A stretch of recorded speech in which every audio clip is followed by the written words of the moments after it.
I'm sorry, is it sharing something? Because it just said Dr. Roy started screen. There's some, hold on. Screen is Okay. sharing, but I it's thought not. it was my side. It's fine.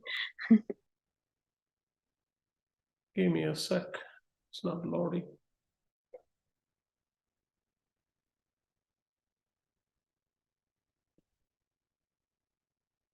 Give me 1 second, folks.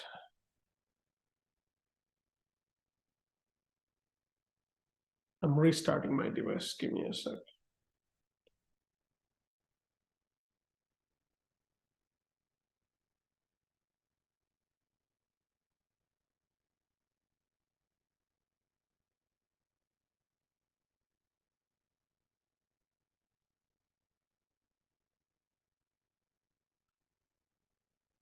In the meantime, C, what do you think of this?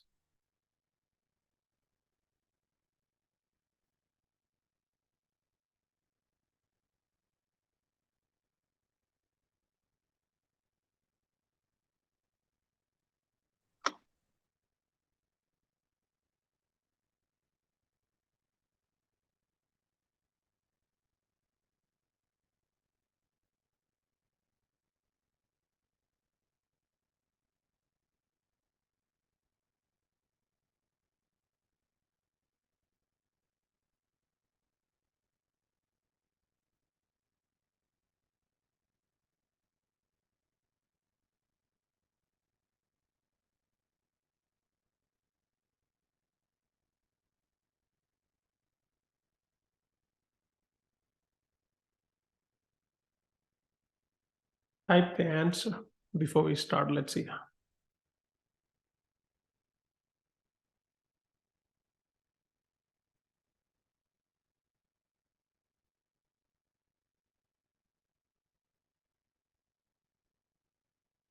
What diagnosis, at least? What disease? Typed up the name of the disease.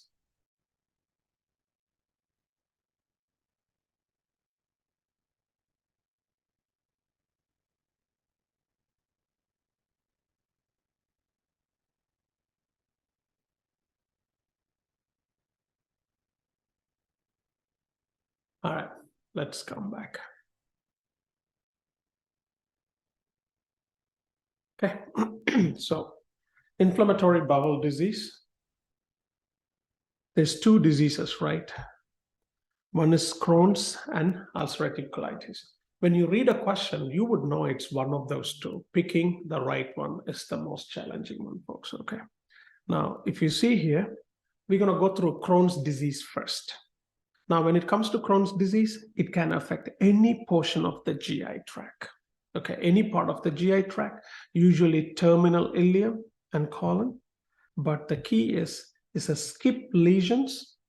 When I say skip lesion, they skip segment to segment and rectal sparing. They never involve rectum. That is such an easy way to differentiate, but they will never mention that on the exam because it's too easy if they mention about rectum. Okay. Skip lesions, right? So what does that skip lesion mean? So for example, let's say this is your intestine, for example. Crohn's will be like this. This is one affected, this is one affected, this is one affected. So that's a pathology, normal, pathology, normal, pathology. So that's why the skipping lesion. Is that clear, folks? This is important to understand because when it comes to treatment, you know why. Okay. Rectal sparing. Next, transmural inflammation. That's important. That means mucosa, submucosa, muscularis externa, and serosa. All the layers are involved. Now, let's talk about something. Let's say I have two organs next to each other. Okay. If I have two organs next to each other, if sometime there's an abnormal communication developed between these two organs, we call that fistula. Okay. So what's the definition of fistula? Abnormal communication between two different structures. Is that clear, folks? Now, for you to develop fistula, out of those two structures, one structure has to have transmural inflammation. Unless you have a transmural inflammation of one structure, there is no fistula development. Is that clear, folks? So anywhere in medicine you come across the word of fistula, You should know it's an abnormal communication between two structures. Out of those two, one has transmural inflammation. Is that clear, folks? Now, if you see here, in Crohn's disease, we have transmural inflammation. That's why they develop fistula. Are we clear? That's why they develop fistula. Now they have cobblestone mucosa. It looks like those cobblestone shape, creeping fat, highlight, bowel wall thickening, folks, okay? Bowel wall thickening. The wall can be thickening, okay? Now, this one causes non-caseating granuloma. If you know it's a non-caseating granuloma, which cell causes that? T helper 1, 2, 17. Which one? It should be T helper 17. No, it's 1. Okay, it's T helper 1. Okay, so that causes non-caseating granuloma, folks. Okay. Now you see complication, malabsorption and all these things. I would not worry because it's the same for both disease, so it's not going to differentiate you, right? I'm going to focus on that specific for Crohn's. Fistula, enterovesical fistula. What does that mean? There's an abnormal communication between the GI tract and the urinary bladder. So what is going to happen? Urine will come from urinary bladder to GI tract. Fecal material will go to urinary bladder, okay? Which can cause recurrent UTI. Why? E. coli is considered normal in the GI tract, but when they move to urinary tract, it's abnormal. Is that clear, folks? All right. And then you have pneumaturia. What does that mean? Air is moving from GI tract to the urinary bladder. So when people urinate, only air is coming. Okay. So that's also there. Now they have stricture, all these things. Okay. Now look at this word, perianal disease. Some people say, oh, I thought Crohn's doesn't involve the rectum. Rectum is different, anus is different. Is everybody clear, folks? All right. So that's that. Now, one thing I tell the students, you never pick the answer of Crohn's or ulcerative colitis is because the diarrhea is bloody or non-bloody. So it could be both. So don't ever stick to that. If you pick an answer by bloody diarrhea, you will go wrong. Is that clear, folks? So ignore that. We never pick that.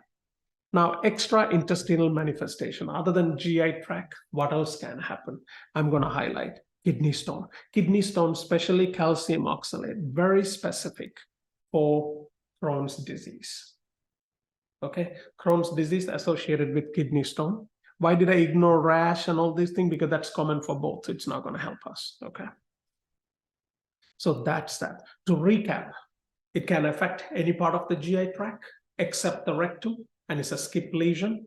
They have a transmural inflammation, so it causes fistulas, and then they also have a non-caseating granuloma, and they have kidney stone. Is everybody clear, folks? All right, now let's compare that with ulcerative colitis. Ulcerative colitis usually happens in colon, that means large intestine. Continuous colonic lesion, always rectal involvement. Look at that, such a big difference, isn't it, folks? Now, continuous lesion, what does that mean? They will have lesions like, for example, if continuously, there's no skip lesion, right? Now, just with that line, tell me, which patient is easy for surgical resection here? Ulcerative colitis is easy to go for surgery than Crohn's, because why? If I were to do surgery, it's so easy to cut here and take it out. But when we go for Crohn's, I need to cut this section. We cannot cut like that. So what do? We cut here and we cut here. So what do we call that? Bowel resection. They lose a large portion of intestine. Is that clear, folks? So that's why the surgery is a mess, okay? Now, here, next one. Only mucosa and submucosa inflammation. So can you call this a transmural? If this is not a transmural, can you get fistula? No. There you go. So ulcerative colitis is not transmural, therefore no fistula. Okay. Now what you have here, loss of Haustra. What is loss of Haustra? You see, the GI tract has a shape. It's their shape, right? They have such a curvy shape, lay loose and looks like a lead pipe. Okay, so that's what it is. They lose the shape. No granuloma. This is T helper 2, folks. Okay, there is no granuloma formation.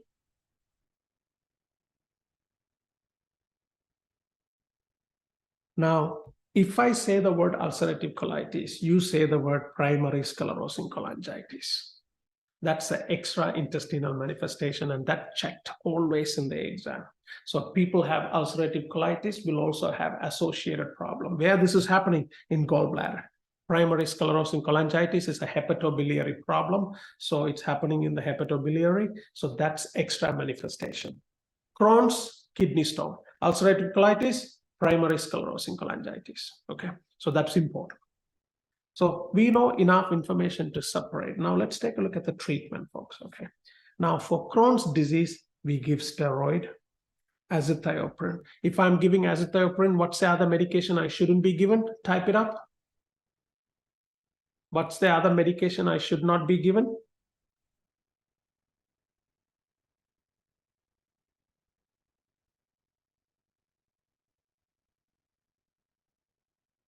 Come on, folks. What's the name of the medicine?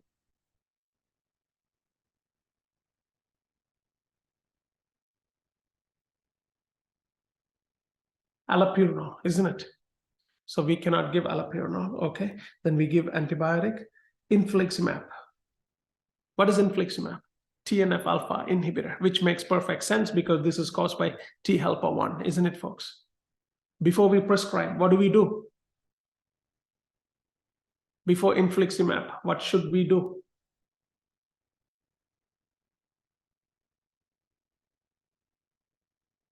We have to check for PPD. PPD has to be negative before we give that, folks, okay? So that's that. Now, that's that medication. Now, you could also write surgical treatment is small bowel resection. That's different than colectomy. Small bowel resection means you're removing a small intestine, a good amount of chunk of intestine, folks, okay? Small bowel resection. On the other hand, it's pretty much the same treatment. You could see that infliximab and everything, except here is a colectomy. Colectomy means removing a portion of large intestine, not a small bowel. Is everybody clear, folks? All right, so colectomy, okay? Those are the people that goes for the colostomy bag and colostomy reversal. You know, it's a very frustrated surgery. It's about 6 months to a year that the whole thing takes, okay? So that's your Crohn's and ulcerative colitis, folks. Now, there is something called fecal calprotectin we could use to monitor the activity, see how bad it is, folks. It's like a screening part, folks, okay? That's that. Is everybody clear? All right. Now, let's do some question because this is such a high yield topic. Now, let's go back to this question and try one more time now.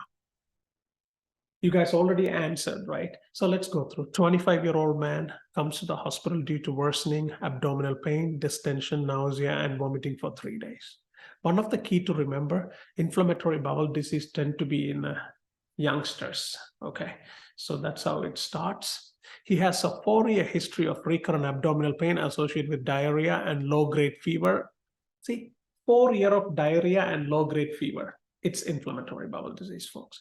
The symptom usually occurs after stress and resolves spontaneously in a few days. However, this time the patient's symptom persisted and worsened. He has no other medical history, okay. Fever, mild fever. Let me see what else I can see. Examination shows a mass, tender mass in the right lower quadrant. Imaging is consistent with small bowel obstruction, okay. They have a small bowel obstruction. Laparotomy reveals that abdominal mass is composed of inflamed small bowel adherent to the mesentery. What does that mean? That's your fistula. Does that make sense, folks? It's attached. The only time you could attach to another organ is when you have transmural inflammation, folks, okay? So by now, you should know it's a Crohn's disease. And we could confirm the affected region of the small bowel is resected. That's a small bowel resection. So that's Crohn. If you know Crohn's, what's the answer? You know, some people get excited and see the answer and get jumped. Reading fast. Does Crohn's disease has caseating granuloma or non-caseating granuloma? All right. I know we get excited. Careful. It's a non-caseating granuloma. Okay. Not this one. Inflammation limited. What is C? That's ulcerative colitis. What is D? That's a pseudomembranous colitis, okay, not this one. Thickening of the muscularis mucosa. In the book, it says thickening of the wall, but of course, now you know it's a thickening of the muscularis mucosa, folks, okay? So that's the answer. Look at this picture. This is normal, that's a Crohn's disease, and this is ulcerative. I would write it on the book, thickening of muscularis mucosa, to be very specific. It could be a specific question, okay? So that's that. So, where do you see A? What is it? A, like in all the layers, where do you see that one? Which one? A. Oh, it doesn't happen. It's in all the layers. No, in all the layers of the intestine, there's no disease like that. Okay. They just made it up. No. The only thing we could see, caseating granuloma. When I say caseating granuloma, you think of infection. Is that clear, folks? All right. So that's that. Look at that. Where is flash-shaped ulcers seen? Say it again. Option B. Option B, flash-shaped ulcers. That's, let's see here. That's Entamoeba histolytica, parasitic infection. Okay. So that's that here. What I was going to say. All right. So that's the Crohn's disease. Is everybody clear here? All right. Let's go to the next one. Take your time. It's not an easy question.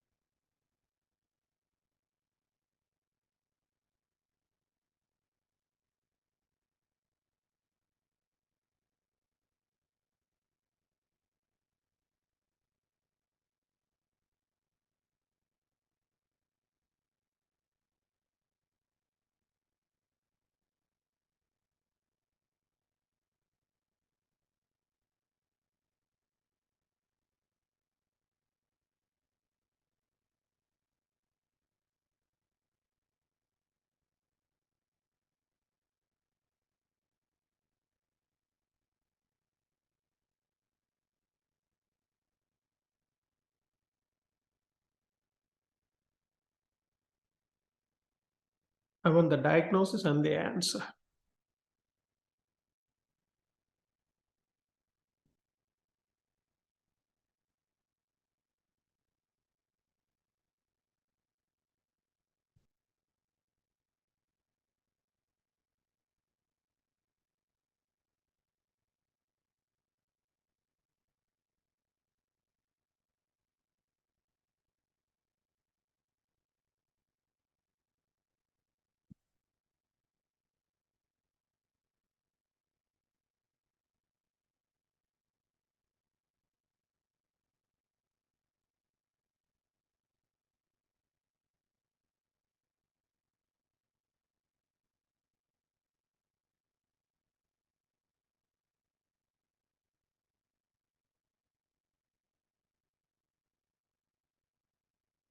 Yeah. 34-year-old man is evaluated in the clinic due to easy bruising. The patient says that even minor trauma causes a bruise and that he sometimes has spontaneous bruising over his leg. I think that word throws you guys off with the hematological diseases, right? But let's see. He has also experienced generalized fatigue and poor appetite, dull pain, stiffness in his lower back and joint at night. The patient has a history of Crohn's disease that required partial bowel resection. So they're already telling he has a Crohn's disease and removed a lot of small intestine, which means they also removed his ileum. Is that clear, folks? Okay. He had no excessive bleeding during, 3 months ago, he was treated with oral antibiotic for perianal fistula. That's again Crohn's disease. Is that clear, folks? All right. Physical exam shows abdominal wall hematoma and several large ecchymosis on his lower extremities. I know when you guys think ecchymosis, it's usually platelets issue, but here the patient is told that Crohn's disease and small bowel obstruction removed, right? Now, which of the following is the most likely underlying cause of this patient's bleeding? They're asking why this patient is. Think, if you have a partial bowel resection, if the terminal ileum is gone, can you reabsorb bile? Without bile, do you get A, D, E, K? Without vitamin K, can you activate clotting factors? Okay, answer is B. Okay, now it's not autoimmune hepatitis. It is not factor VIII deficiency, folks. That's a pure hematologic disease. They should not ever talk about Crohn's disease or anything. And then ITP. ITP is an antibody to platelets where they have splenomegaly and all those things. Okay, and that's why, I mean, it's a difficult question. It's okay to get it wrong, but I want you to think like that. Whenever they have a small bowel resection, think that inter-ileum is gone. If the ileum is gone, no vitamin K. What's the function of vitamin K? Don't say activate blood clotting factors. That's a layman word. What's the medical terminology?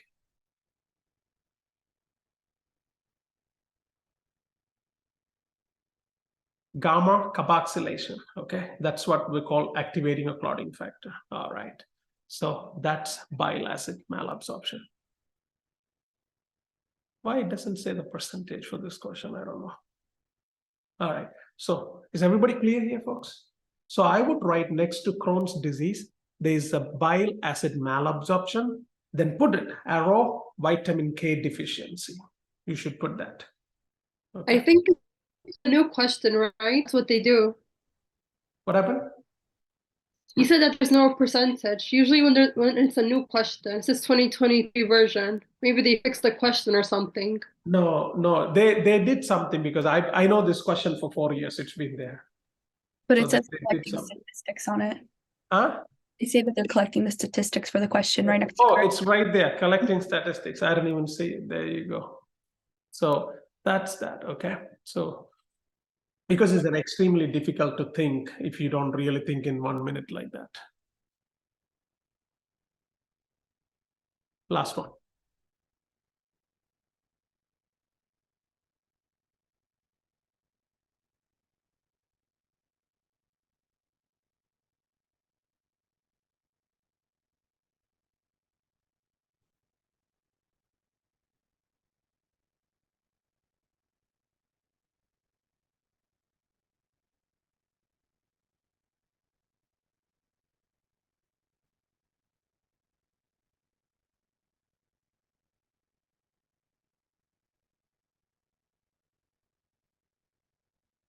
That gives you the answer.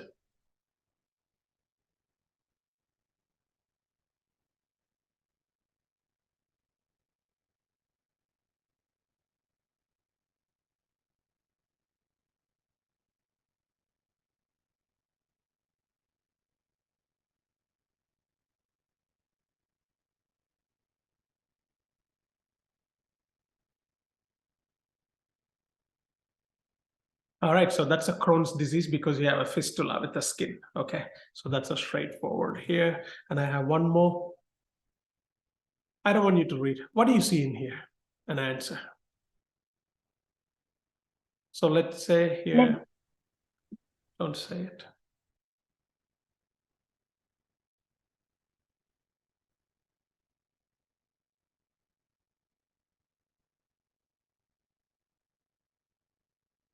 Look at this. It's a sample of the terminal ileum. In another word, is this caseating granuloma or non-caseating granuloma? It's non-caseating because you see all the nucleus. Is that clear? They're asking who causes that. It's T helper 1. Very, I call this a baby question. So they're simply asking what cell that causes it, folks. Okay, that's again. So again, if you don't see nucleus, these dots, then is caseating. Is that clear, folks? All right. What's next? Next, different topic. Okay. All right. So that take care of inflammatory bowel disease. Are we clear with all 2 diseases so far? All right. Let's move to the one small topic on the bottom, microscopic colitis. It's not high yield, but we should still quickly go through that. It's also an inflammatory disease of the colon that causes chronic watery diarrhea. So no blood, okay, it's just a watery diarrhea. Most common in older females. Colonic mucosa, normal. Only thing histology shows lymphocytic infiltrate in lamina propria, folks, okay. I never seen a question, so I don't know what to even expect. It's a microscopic colitis, folks. Let's go this one. Irritable bowel syndrome. irritable bowel syndrome, it's a psychological issue. Every human has this disease to a certain point, but some people have an extreme, right? What is this one? To say it in a layman word, when you get nervous or anxiety, you get an abdominal pain or uncomfortable in the abdomen, and we have to go to the toilet. So that makes it better. Okay, so you feel better, followed by a bowel movement, folks. Okay, it's a recurrent abdominal pain that related to defecation, change in stool frequency, change in the consistency of stool. There is no structural abnormalities. That's why I call it psychological. When do you guys feel this? On the day of the step one, when you're at the Prometric Center. Right before you go inside and they say you can't start. What do you think we ask them? Where's the restroom, right? That's why when you go to Prometric Center, the first thing they show you where the bathroom is, okay? We all have it, folks, but these people have it even more commonly. It's too extreme, right? That's the idea. All right. Now, there was one question. They gave a scenario of this. They asked, biopsy was performed. What was the finding on the biopsy? The answer was normal, because it's not a structural abnormalities. Is that clear, folks? Okay. Most common in middle-aged females, chronic symptom may be diarrhea predominant. Some people have just diarrhea, some people constipation, some people mixed. There is no pathophysiology. We don't know what is exactly causing, okay? Maybe associated with fibromyalgia and mood disorder. Look at that anxiety. It's a nervousness that most of the time that happens, folks. And first line treatment is lifestyle modification and dietary changes. That's all it is, okay? So that's that. That's irritable bowel syndrome. Is everybody clear, folks? All right. Now, old ancient topic, appendicitis, right? It's still there. Now, talking about appendicitis, it's an acute inflammation of the appendix. Now, when we talk about appendix, a few things to keep an eye. They have a couple of steps how the disease progress. Obstruction is the first one, first step. After obstruction, you get infection. That's your second step. This was in the exam. They ask you, what is the initiating step? Initiating step is obstruction of the appendix. Is that clear, folks? Because everybody jump for infection. But remember, in order to get infection, you need to have an obstruction. Okay? Obstruction is the first step. Then they have, it says proximal obstruction, closed loop obstruction, all these things, folks.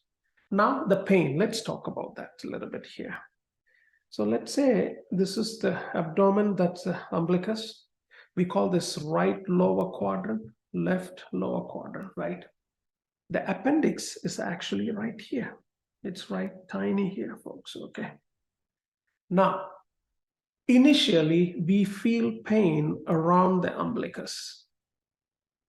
That's where we feel the pain first. Then the pain moves towards right lower quadrant. Is that clear, folks? You need to know why and how. The reason we feel the pain around the umbilicus is because it's a visceral pain, which means the autonomic nervous system, even though it's located on the right lower quadrant, we feel it somewhere else, what we call referred pain, okay? So when visceral pain is involved, we feel this around the umbilicus. Then eventually we will feel the pain in right lower quadrant. We call this somatic pain. So it's visceral pain followed by somatic pain. Is everybody clear, folks? I repeat, visceral pain followed by somatic pain. What does somatic pain mean? It's a sensation, right? Sensory pain. Next question comes, how do they feel or why they feel somatic pain? I just want you to think, folks. This is your peritoneum, parietal peritoneum, and this is your appendix, okay? You guys can see it, okay? That's a side view, you are seeing it. In parietal peritoneum, and then you have appendicitis. The minute your appendicitis become inflamed and it gets bigger and bigger and bigger, and finally it touches the peritoneum. The minute it touches the peritoneum, we feel the somatic pain, folks, okay? So somatic pain comes when they touch the peritoneum. Is everybody clear? Now, which type of peritoneum?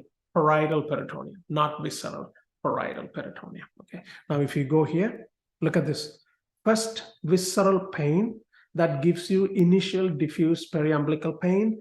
Then the inflammation extends to irritate the parietal peritoneum that causes right lower quadrant pain. You have to know how it works. Is everybody clear, folks? All right. Then patient has nausea, all these things. But how do we diagnose?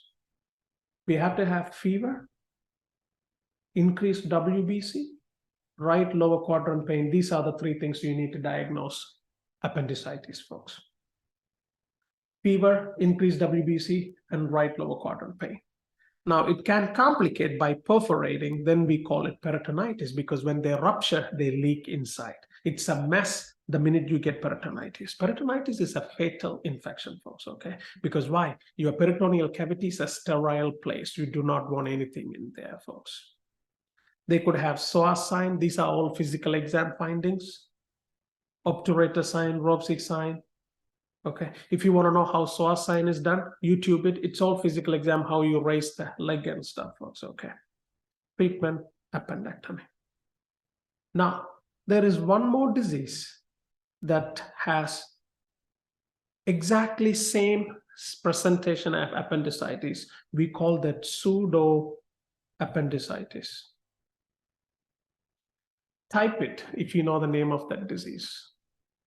It's a pseudo appendicitis. It's exactly look like an appendicitis, but it's something different. The only hint I can give you is an infection. It's an infection. We call that disease pseudo appendicitis. What is that infection?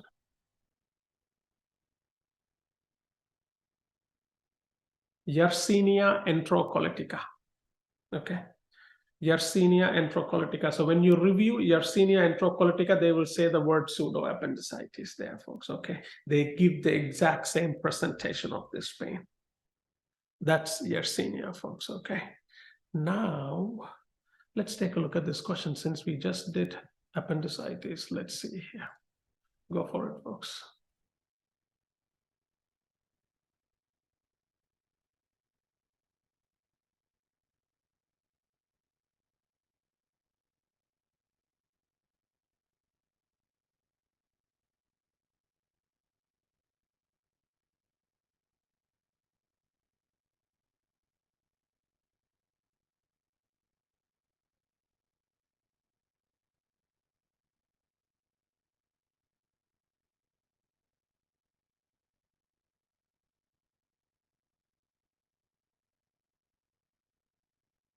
You see the triad I highlighted for you guys? Right lower quadrant pain, fever, increased WBC. Okay, that's appendicitis. They're asking the change in this patient's pain characteristics. So visceral pain has to become somatic pain. Did we get that? If you know that, that's because irritation of the parietal peritoneum. Is that clear, folks? All right, so that's the answer. Okay.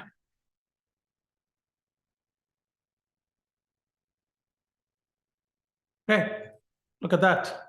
Looks like an old croissant, but no, it's not.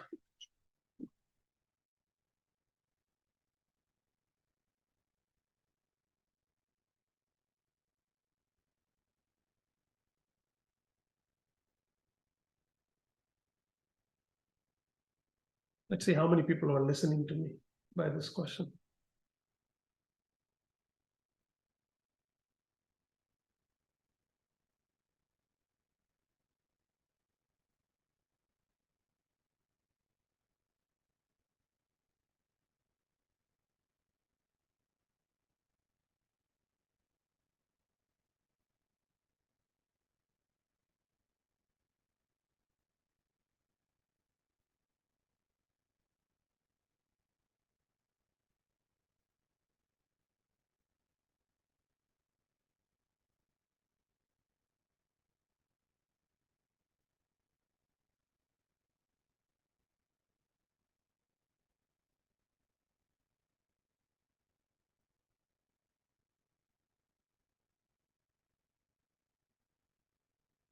Okay, so what is this? Which of the following most likely initiated this patient's condition? What initiates the condition? Lumen obstruction. Lumen obstruction causes bacterial infection after that, isn't it, folks? Lumen obstruction causes bacterial infection. Okay, so that's very careful. I know B is very tempting, but this is the first one to cause, folks. Okay, lumen obstruction is the one. All right, so that's that. Okay. All right.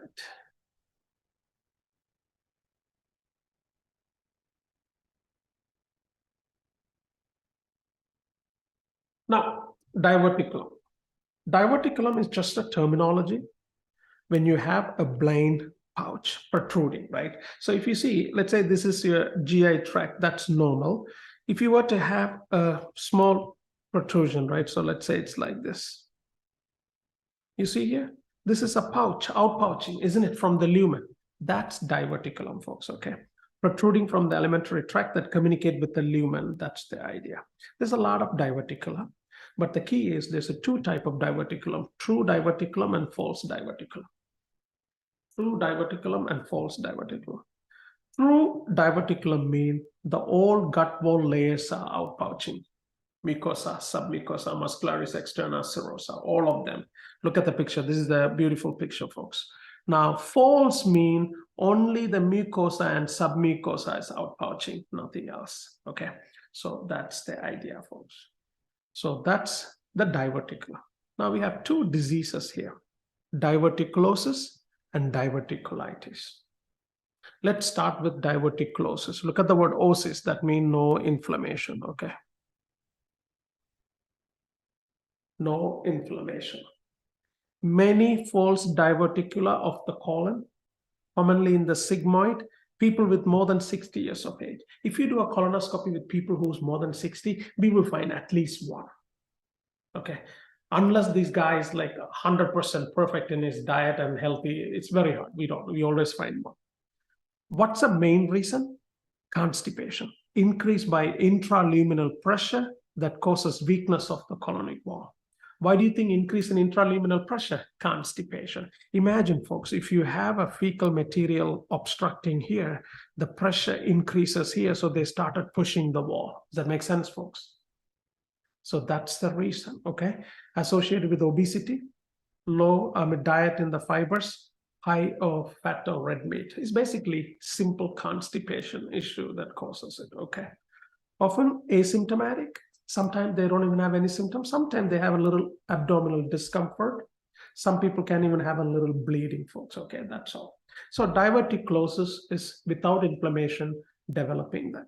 Now, if they don't take care of it, what will happen eventually? It will become diverticulitis. So whoever gets diverticulitis, you should know they had diverticulosis.